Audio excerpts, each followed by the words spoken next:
violation of international war rules.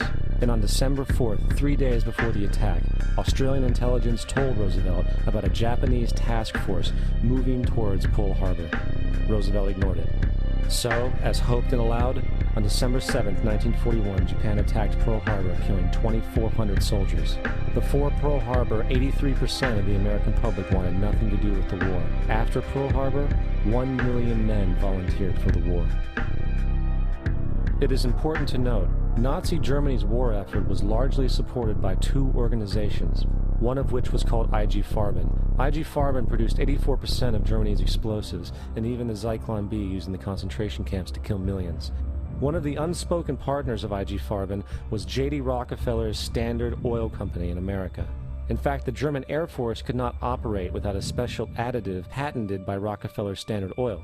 The drastic bombing of London by Nazi Germany, for example, was made possible by a $20 million sale of fuel to IG Farben by the Rockefeller Standard Oil Company. This is just one small point on the topic of how American business funded both sides of World War II. One other treasonous organization worth mentioning is the Union Banking Corporation of New York City.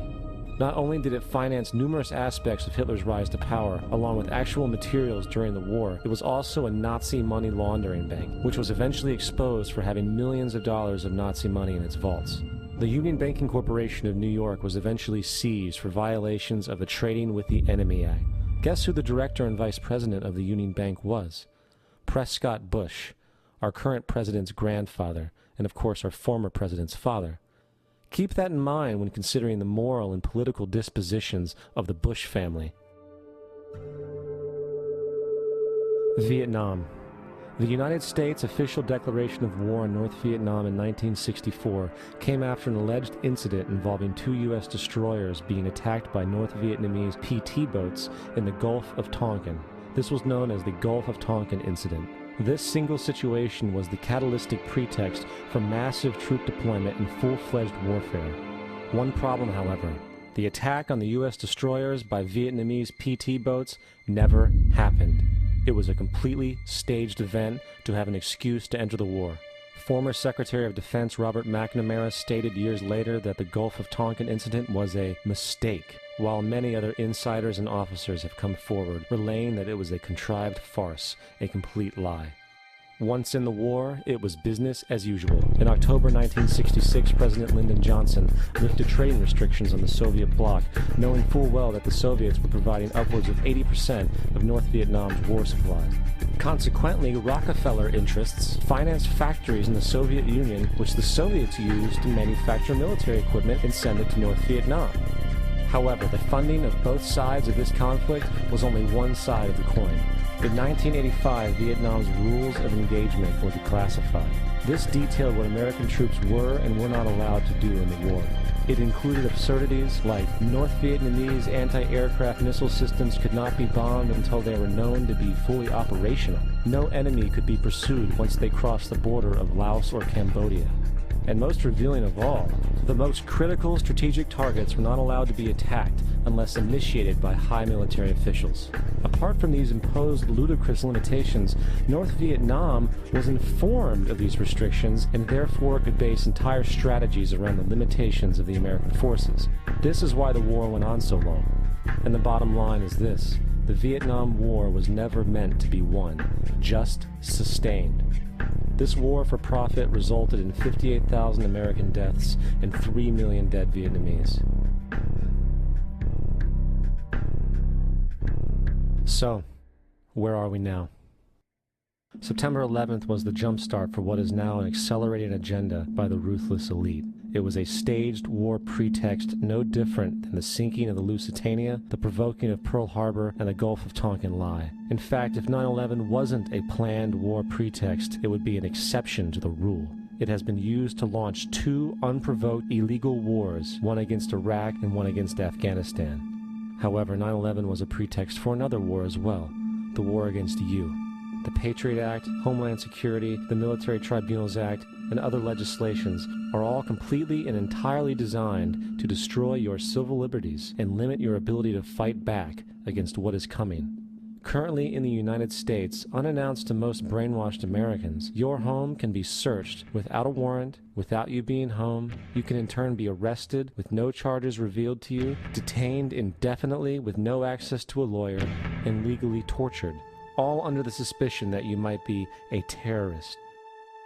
If you need a painted picture of what is happening in this country, let's recognize how history repeats itself.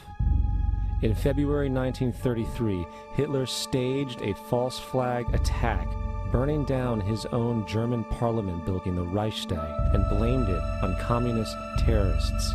Within the next few weeks, he passed the Enabling Act, which completely eradicated the German Constitution, destroying people's liberties. He then led a series of preemptive wars, all justified to the German people as necessary to maintaining homeland security.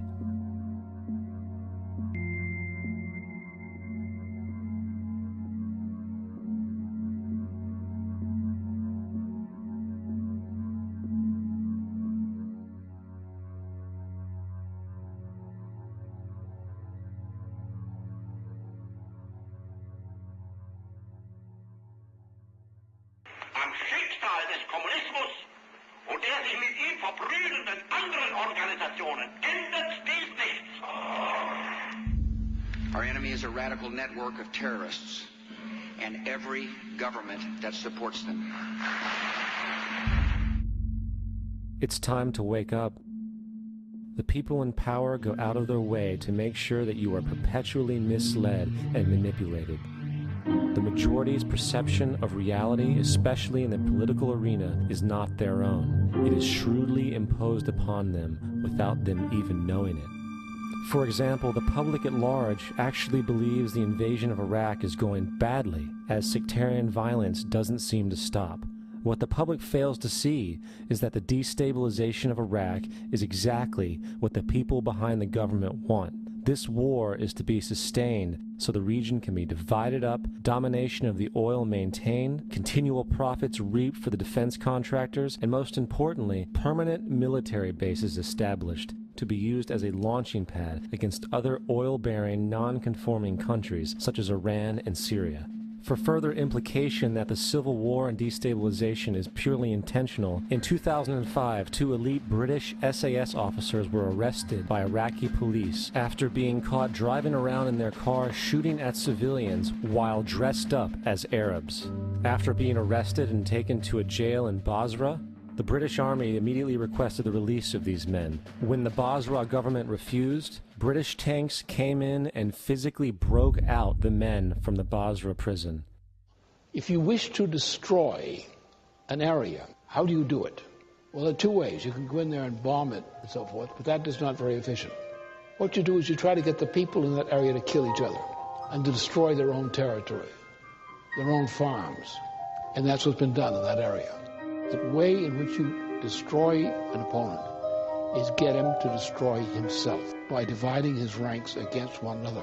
Then you feed both sides. You have agents feeding both sides, inflaming both sides, and they kill each other off. And it's time that some of us woke up to this reality, to understand that people who try to maintain empires and create empires do it by manipulating the people they're trying to conquer. You might want to ask yourself why the entire culture is utterly saturated with mass media entertainment from all sides, while the educational system in America continues its stupefying downward